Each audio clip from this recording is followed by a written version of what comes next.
They range from champion footballers, past and present, to men and women of all ages from all walks of life. The common thread is their love of football, the bric-a-brac, the mementos, the trivia and the rarities. You will find them scouring junk shops, at sporting fairs and in the rooms of Australia's most prestigious auction houses. In this show we meet that burgeoning breed who are prepared to spend their hard-earned cash on a piece of memorabilia from years past. It might be a medallion, a footy jumper that has seen better days, or a scrap of paper with the name of a great champion inscribed forever. It may be displayed elegantly in pride of place, or quietly tucked away and put on display on special occasions. They're a rare group with a deep knowledge of football and its personalities. They are the collectors. In a shop in suburban Melbourne, we meet a man who's experienced life at the top and is now living out a dream. We catch up with one of the great high flyers of the 70s and a businessman who's taken interior decorating to a new level. Three men with a love for football on this edition of The Collectors.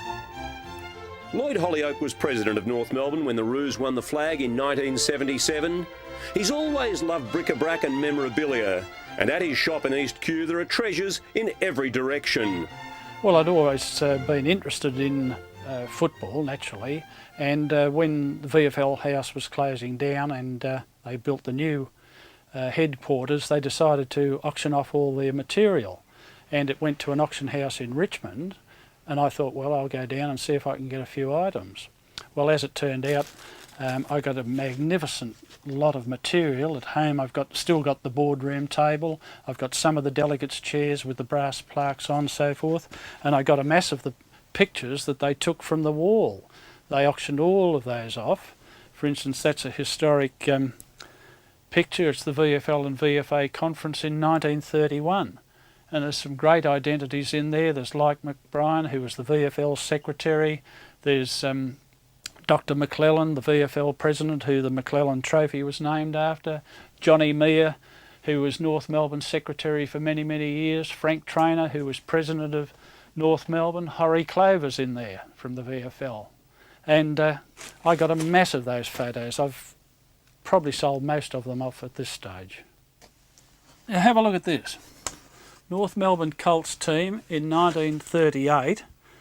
There's some players in there that eventually represented North Melbourne. There's three players in there. There's A. Montgomery, there's Donny Pee Wee Condon, a great rover with North, but here in the middle, the captain, Keith McKenzie, who not only played interstate football, he won the best and fairest at North Melbourne, and he also coached North Melbourne. This is in 1938. He's 16 years of age there, and Keith just a couple of weeks ago had his 80th birthday. Huge part of my business is the collection of old postcards, which are extremely popular all over the world. And this is a collection of postcards on Australian rules footballers that I got in recent times. There's Alan Rutherford, the Fitzroy player, Brownlow medalist. They did them for all teams, writing on the back of some of them. People sent them for messages here, there and everywhere. And it's great to look back and see some of these old players. For instance, there's Bert Deacon, the Carlton Brownlow medalist. And from there we move on. They went right back to the turn of the century. There's a collection extremely rare of some of the early teams, Collingwood, South Melbourne, all the league teams, and were extremely popular, people sending them and swapping them between each other. I get a tremendous amount of football people in here. Not recently I had Jack Collins, the famous Footscray full forward, great player Jack. But one of the all-time greats and a good friend of mine, he's a real character. He was in the other day, bought a massive amount of books from me on football. He won't tell me what he's up to, but he missed this one. Farewell, Mr. Ron Barassi, one of the characters of the game. I also have this picture on the wall, which he missed too. That's a photo. I had the fortune to be made president of North Melbourne in 1977 when we won the premiership, the famous Tide Grand Final. There's a photo of my brass at the celebrations afterwards at the Southern Cross Hotel. Here's a little gem that I've got, and I wouldn't part with it. This is the North Melbourne Football Club President's Badge, which gave you admission to all VFL grounds, including the MCG. When I became president, it was presented to me, and when I stepped down as president, I was deemed to hand it back.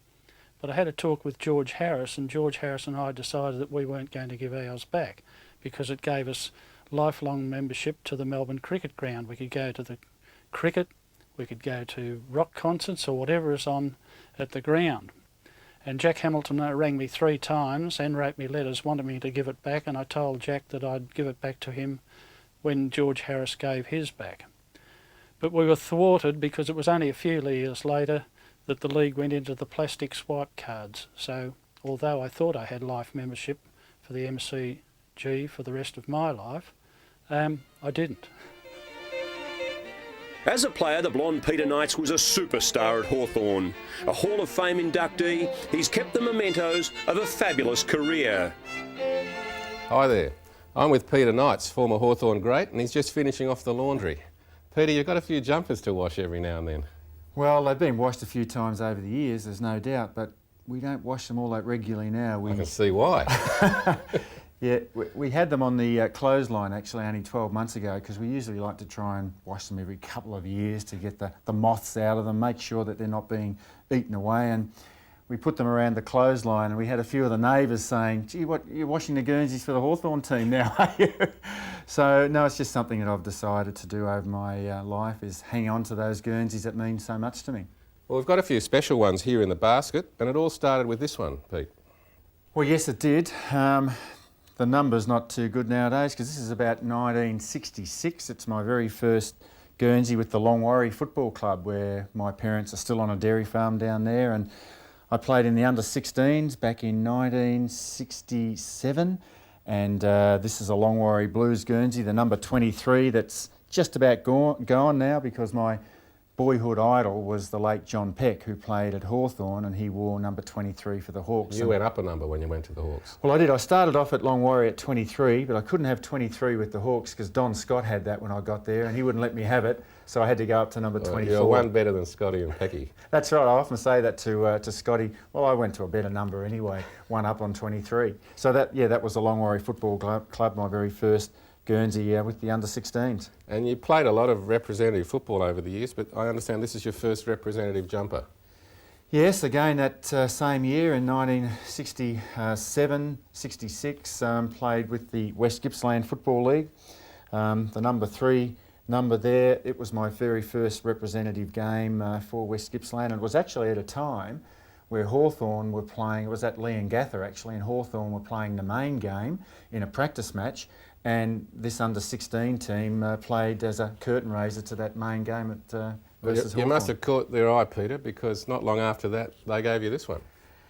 Well, I suppose this is the Guernsey that I hold very, very dearly, because it was the very first Guernsey that I was presented with at Hawthorn. And as we know, when you're presented with your first Guernsey, it's something pretty special. I was a Hawthorn supporter, never ever thought that I'd ever play for the Hawks. And when I was presented with this, I took it home, put it under my pillow, slept with it that night, and had to take it back to play in the reserves at Hawthorn as a 17-year-old in 1969. So I started off with the number 24 and continued with that number 24 right throughout my 17 years at Hawthorn.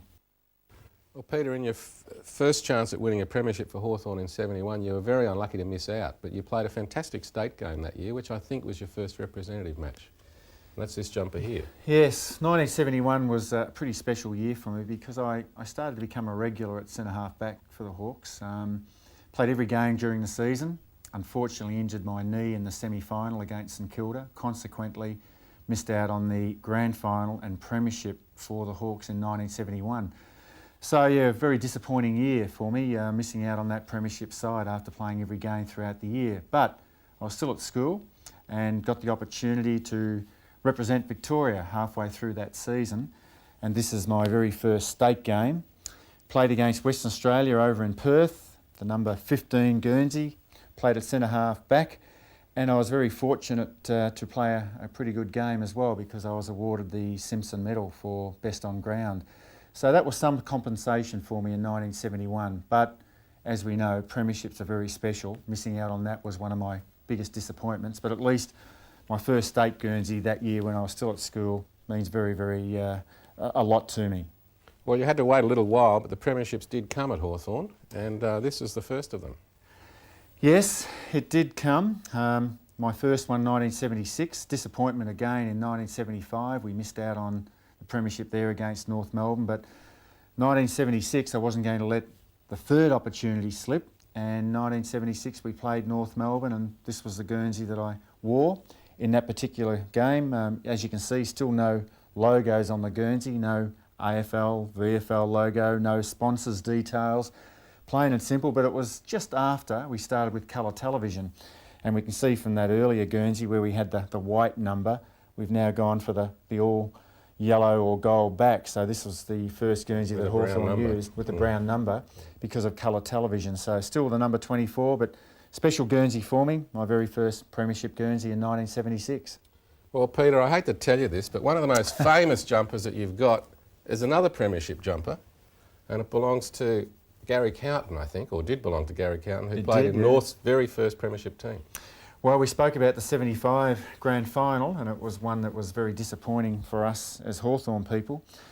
But this was Gary Counton's Guernsey. We swapped Guernseys at the end of that 75 grand final. Pretty clever to swap your losing jumpers, not your winning jumpers. Well, I thought in years to come, this might be worth more from a memorabilia point of view, a premiership Guernsey. You better come round to the Knight's house. But Gary Counton, he was known in those days as Crazy Horse Counton, terrific player for North Melbourne. We swapped Guernseys after the game, and as we can also see, it was at a time where a lot of the North Melbourne players were wearing these lace-up Guernseys. So, yeah, this would be worth a little bit, I suppose, nowadays, but for me, sentimentally, it still means a lot. Maybe one day Gary and I can get together and I might get back the number 24 Guernsey, and he might like back his premiership Guernsey, which I'm sure for him, sentimentally, would mean a lot. Interesting about the lace-ups. You were telling me earlier that you tried the lace-ups at Hawthorn, but they never really caught on at Hawthorn. No, we did try them. It was an innovation that came from South Australia. A lot of the South Australian players wore lace-up Guernseys, and we did try them for 1 year at Hawthorn. I think I only wore this Guernsey in one game, and I found it very restrictive, very hot because of the lining, but more importantly, I just couldn't feel any freedom. It certainly was very hard to grab from a opposition point of view. You know, you could easily break tackles in this particular Guernsey, but when you think about it now, with that lace up, I'd hate to get a finger caught. Well, eventually that's why, as the game speeded up, that's why they were banned in the late 80s, because a number of players did hook their fingers tackling and get quite bad finger injuries. But a very interesting aspect of the history of football. And speaking of the game's history, this is a fascinating jumper, and not a lot of them survive, and certainly not in such well-washed condition as this one. Can you tell us a bit about this? Yes, one thing that was always, I suppose, a bit disappointing about playing Australian football, that you could never represent your country. A lot of people have reminded me of that over the years, whether it be rugby, rugby league, rugby union or soccer, you could still represent your country. Here was my first chance in 1978 through Harry Beitzel, the Galahs. I was very fortunate to have been selected in a representative Australian team that went and played over in the British Isles, in London, Scotland, Wales, and we went to Ireland to play Gaelic footy. And this was the Guernsey that I wore. As you can see, it was sponsored by Cadbury's at that stage, but it was our chance to represent Australia at, well, Gaelic footy over in Ireland. And of course now there's official tours which are endorsed by the AFL. Yeah, well, Harry Beitzel really got this up and running. He went with about 2 or 3 tours back in those early days. 67, I think. 67, and I was fortunate to have been on the last tour in 78. And the comradeship and the mateship that existed there amongst the players, because we really felt that we were representing our country, and it does mean a lot for me. The only time, I suppose, I've actually represented Australia, because we were presented with All-Australian Guernseys if you made the All-Australian team. Never played a match. But never played a match. Here was our opportunity to actually play for Australia, so it means a lot. Again, it's a very rare piece of Australian football history. Yes, absolutely. And again you went and made history because you were the first coach of the Brisbane Bears. Yes, I was the inaugural coach, and this Guernsey here will certainly go down in the archives because... Not one of the most memorable designs. Not a most memorable design at all, with the, you know, it was supposed to represent the state of Queensland, the bear head here, and Brisbane Bears. Look, I suppose I wasn't the captain and coach, I was just coach, but they presented me with the number 24 Guernsey that Roger Merritt went on to wear after that. But history making, not many people are involved in the creation of a new football team, a football club. This does mean a lot to me, this Brisbane Bears Guernsey, because we've seen now what has happened with the club. And the first of some quite significant links between Hawthorn and what are now the Brisbane Lions. Yeah, absolutely. There was quite a few players that were at Hawthorn that went and played with Brisbane. And of course now we see Lee Matthews as their successful coach.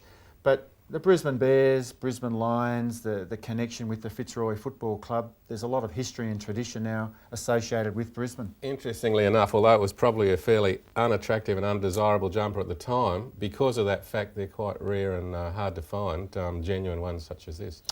Well, I haven't seen too many, and it's a Guernsey that does mean a lot to me because it is a first, and I'll certainly hang on to this because of the memories. It was a challenging time, an exciting time to be involved up there with the Brisbane Bears, and certainly something that I'll never ever forget.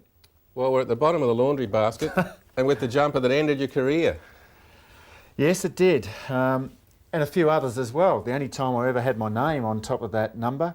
We may remember back to the centenary year of AFL footy, we had a challenge match or an exhibition match of past legends at the MCG, which was a lot of fun. It probably wasn't so much fun, the actual game, but the lead up to the game, the social events surrounding the game. And I was on the red side. I can't think of any other name for it, but we had two sides that were made up. We see a few of the blue jumpers because they ended up winning, but did they really? But not so many reds. Well, we may have had a bit of quality. Some of our legends may have been a bit older than some of the current player legends, but it was a terrific occasion, that centenary year, and it was the last representative game of football that I played. I can't say that it was fair dinkum.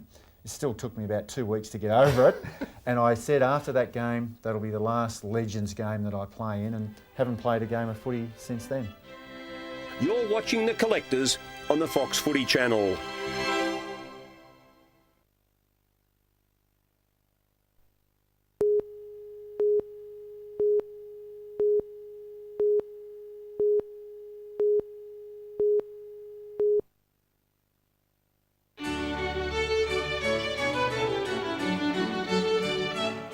When Melbourne businessman Ron Kirwan decided to decorate his corporate boxes at the Melbourne Cricket Ground and Colonial Stadium, he dug deep into an amazing array of football memorabilia. The boxes are the envy of all. I'm with Ron Kirwan, who's got a fantastic collection of football memorabilia, but he's probably got one of the best locations to put it on show. We're here in his box at the MCG, and later we're going to have a look at a similar box at Colonial Stadium. Ron, how did you get started in collecting? I'd just been around the football club getting bits and pieces signed as a kid, and it built up from there, and I just went into collecting all other bits of sporting memorabilia, but I like to get just things that are a bit different. That's basically what it is, but I've got a very strong Essendon flavour because I'm an Essendon supporter. Well, like a lot of Essendon supporters, you've had a pretty happy 50 years or so. There's been some great highlights in the last few decades. Some good highlights over the last 50 years or so. It's been good. I notice you've got some interesting photographs of premiership teams from the 50s and 60s. The 1965 one particularly caught my attention. I got a 1965 photograph here of the actual team, the 1965 team, but just recently I come across this, which is on an Essendon football club letterhead. Is the whole team signed it. Yeah, it's very unusual find because a lot of those players had already won a premiership in 62, so that makes it double. Yeah, and of course it's Jack Clark, and they're not here now, so it could become a really good item. And then, of course, in the 1980s, you had another bout of success with back-to-back premierships, and possibly your favourite player began his career around that time. Yes, my favourite player would have to be Tim Watson. Yeah, without a doubt, he won the Give Us the Most Pleasure coming down as a young fellow, and had a terrific career. Well, I think certainly the second youngest, if not the youngest player ever to pull on a jumper at VFL level. Yep. Because it can't happen anymore because they have to be 17 or 18 to play. We're never going to see it again, no. And you've got a couple of Tim's jumpers from that era in the 1980s. Yeah, I got the 83, his jumper from 83, his Essendon jumper, and also a Victorian jumper as well. Got his Victorian jumper signed, both signed. Haven't got them framed yet, but I will be having them framed, but haven't got them framed as yet. Ron, unfortunately for other supporters, success didn't stop in the 80s for the Bombers. They kept rolling along, and you've got some interesting pieces from the 1993 Premiership. Yes, this is 1993 team. This board, there's only 2 of these boards were made. It was done for a jigsaw puzzle, and it was presented but didn't go ahead with it. It was scrapped. I came by the 2 boards through, I think Mark Harvey and Dougie Hawkins, who were doing posters at the time. So I took it over to the club, got it signed by the whole team, and there's only 2 of them available. I got both of them, yeah. Of course, Ron, many of those young players went on to play in what is perhaps the greatest team ever to win an AFL Premiership in 2000. This is the team, the 2000 team, in a very casual pose with all the coaches as well, and signed by the whole people who assisted in that. They weren't too casual when they played because they only lost 1 game that year. One game, they won 20 in a row. They won the night series.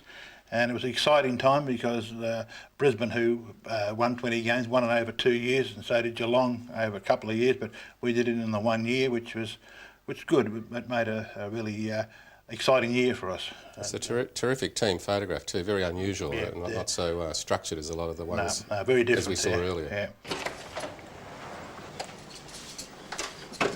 Well, here we are with Ron in his box at Colonial Stadium. More memorabilia all over the place. I notice you've got one of my favourite Essendon players up here, though, Huey Mitchell. Yes, Huey came down and did a show for us one time, and Huey's a hoarder. He's got every letter that's ever been sent to him, anything that was written to him or posted to him, he's kept. And he gave me a collection of his letters there, copies of, so I framed them in there and put them in there.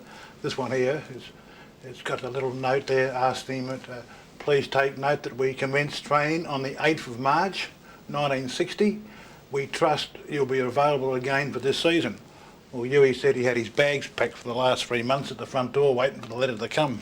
So they invited him to play on the 24th of February and about 4 weeks before the first match. Yeah, 3 weeks training before the first match of the year they started, and that was in 1960. And the other ones are from Michael Williamson from Herald Channel 7, the show he did. One here from Tony Charlton. And when he played his 200th game, the Melbourne Football Club sent him a congratulating telegram. Obviously the clubs are much more friendlier then than they are these days. Yep. You've got some interesting memorabilia along in this cabinet here too, Ron. I notice something that's familiar to me because I think Christie sold it to you, the Freddie Goldsmith Simpson medal. Yeah, that's his 1956 Simpson medal. He won the Brownlow medal in 1955. He played for South Melbourne. Was a good player, and that's his 1956 medal, framed there and put there, presented there. There's a story about it. In fact, I think he was must have been an amazing player because he played a lot of his career at full back, but he was also full forward. In one match, he played both positions for Victoria and kicked 9 goals at full forward and played full back as well. Yeah, no. And you've got the Fothergill Copeland Trophy, which I think 1938. It's there's Fothergill. It's his Copeland medal. 1938, which is his second medal, I think. First. First, wasn't it? He won one in 39 as well. Right. Won the Brownlow, I think, in 1940. Well, that's famous tie with Herbie Matthews, where they couldn't be separated. That's right, yeah. And this is interesting, the 1981 runner-up medal. Yeah, well, there's 2 of them there. This is one here, 1981 runners-up medal presented to the Collingwood Football Club. And this one here is the same medal but the reverse side, but it's been hand-painted or enamelled to throw out the colours, which just shows you just the work that's involved in them. And of course they used to present the runners-up medal immediately after the game, but Peter Moore I think threw his away, so now they let them cool off before they present and they give it to them later on. Now I always thought Farlap raced in St Kilda colours, but obviously he must have been an Essendon supporter if he's in this room. No, that's Farlap's horseshoe there, and the photograph of Tommy Woodcock handing the horseshoe over in 1957 to a young Jeff Overington, and a letter from Tommy saying about the horseshoe. Oh, I guess Farlap could kick. Yeah, we'd have him out of Essendon. Okay, and you've got a grand final. The grand final medal. It belongs to an Essendon player on loan who didn't want his name on it. His name's on the back, so we'll stick to that. But he lent it to me to put in here to display. He thinks it's safe in here, so he's quite happy with that. And these here are the VFL Life Membership Medal, and this is an Essendon Football Club Life Membership Medal as well. So we've collected those over the years. And the cabinets just go on and on. You're not going to run out of space soon, but there's plenty happening.